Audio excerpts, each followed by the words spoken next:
BSF পাথর ছোড়ার কাজ করে না। বিএসএফ যদি পাথর ছোড়ার কাজ করতো না, তাহলে বিএসএফ নামার পরে জায়গায় শান্তি ফিরে আসতো না।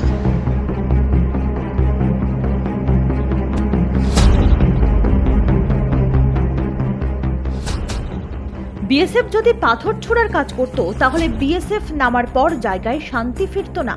মুখ্যমন্ত্রীর বক্তব্যকে এইভাবেই কটাক্ষ করলেন জাতীয় মহিলা কমিশনের সদস্য ডাক্তার অর্চনা মজুমদার।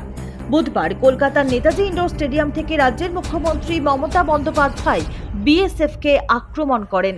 তিনি বলেন, আমি কিন্তু খোঁজ নেব বর্ডার এরিয়ায় বিএসএফ কাকে কাকে হাত করেছে। কিছু বাচ্চা ছেলেকে ৫-৬ হাজার টাকার বিনিময়ে ইট ছুড়িয়েছে। মুখ্যমন্ত্রীর এই মন্তব্যেরই বিরোধিতা করেছেন জাতীয় মহিলা কমিশনের সদস্য ডাক্তার অর্চনা মজুমদার। দুর্গাপুরে এক অনুষ্ঠানে এসে তিনি বলেন, বিএসএফ পাথর ছোড়ার কাজ করে না।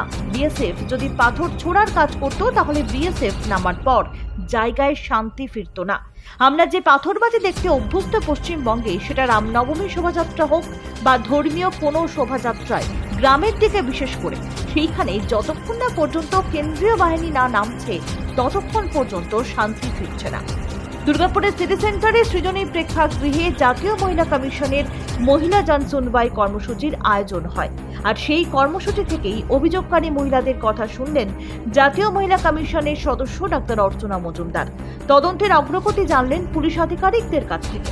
এই দিন প্রায় ৬০ জন অভিযোগকারীর কথা শোনেন তিনি বলেন, প্রতিদিন জাতীয় মহিলা কমিশনের কাছে প্রচুর অভিযোগ জমা পড়ে। সেই জন্য আমরা ঠিক করেছি এলাকায় এলাকায় গিয়ে এলাকার পুলিশ আধিকারিকদের এবং অভিযোগকারীদের সঙ্গে নিয়ে বৈঠক করার।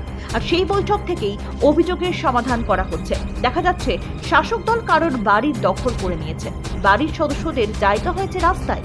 আর এই বিষয়গুলি পুলিশ চাইলে দ্রুত সমাধান করতেই পারে, কিন্তু পুলিশ কোনো ব্যবস্থা নিচ্ছে না।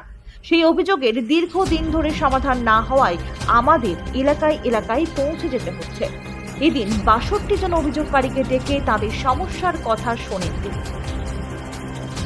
আপনারা এমন কেসেস আছে যেখানে ডোমেস্টিক ভায়োলেন্সের নামে দেখা যাচ্ছে রুলিং পার্টি তারা বাড়ি ঘর সব দখল করে বসে আছে, তারা ৪ বছর রাস্তায় ঘুরে বেড়াচ্ছে। এইসব কেসেস আসছে, ভিন্ন কেস, কিন্তু এগুলো অতি সহজে পুলিশ করতে পারে, যেটা আমাদের দরকার নেই, কিন্তু করছে না। মেয়েদের উপর বিচার পাচ্ছে না বলে আয়োগ আসছে। আজকে যদি প্রশাসন এই ব্যবস্থা করতো যে মেয়েগুলোর ওপরে যেটা হওয়া উচিত, কারো কাউন্সেলিং হওয়া উচিত, কারো রিপোর্ট দেওয়া উচিত, কেউ সব ছেড়ে বাড়িঘর শ্বশুরবাড়ি থেকে পালিয়ে এসছে, তাকে বের করে দেওয়া হয়েছে, তাকে একটা শেল্টার দেওয়া উচিত, তার জিনিস তাকে ফেরত দেওয়া উচিত। তার আইনীয় যে অধিকার, সেই অধিকারটা ফেরত দেওয়ার অধিকার প্রতিটি মানুষের আছে। এবং এই অধিকার থেকে যখন বঞ্চিত হচ্ছে, যখন কেস আসছে, যখন বিচার হচ্ছে না, দীর্ঘদিন চলে যাচ্ছে, তখন আমরা আসছি।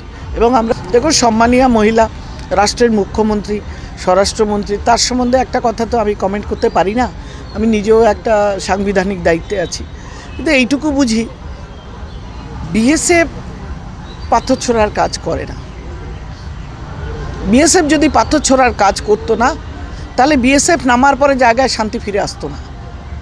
যে পাথরবাজি আমরা দেখতে অভ্যস্ত পশ্চিমবঙ্গের মানুষ, প্রতিটি ধর্মীয় মিছিলে, সে রামনবমী বলুন, যে কোনো শোভাযাত্রা বা যে কোনো পুজোর পরে গ্রামের দিকে প্রান্তিক এরিয়াতে, সেইগুলো কিন্তু আলটিমেটলি যতক্ষণ না এই বিএসএফ, এই সেন্ট্রাল ফোর্স নামছে, ততক্ষণ মানুষ কিন্তু স্বস্তির নিঃশ্বাস ফেলতে পারছে না।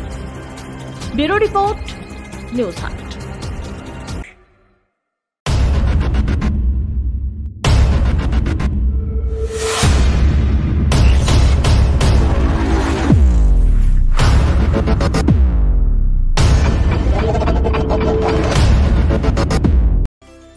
স্বাস্থ্যই সম্পদ, health is wealth.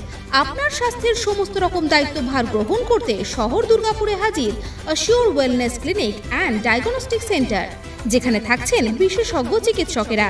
Assure wellness clinic and diagnostic centre, a franchise of Lupin diagnostic. এখানে পাবেন প্রত্যেকটি মেডিসিনের উপর 15% পর্যন্ত ছাড়। ঠিকানা 175 Saradapalli Sagarika, ground floor, 54 foot road, Benachity, Durgapur 713213। Phone number 6295507969, 034325480991।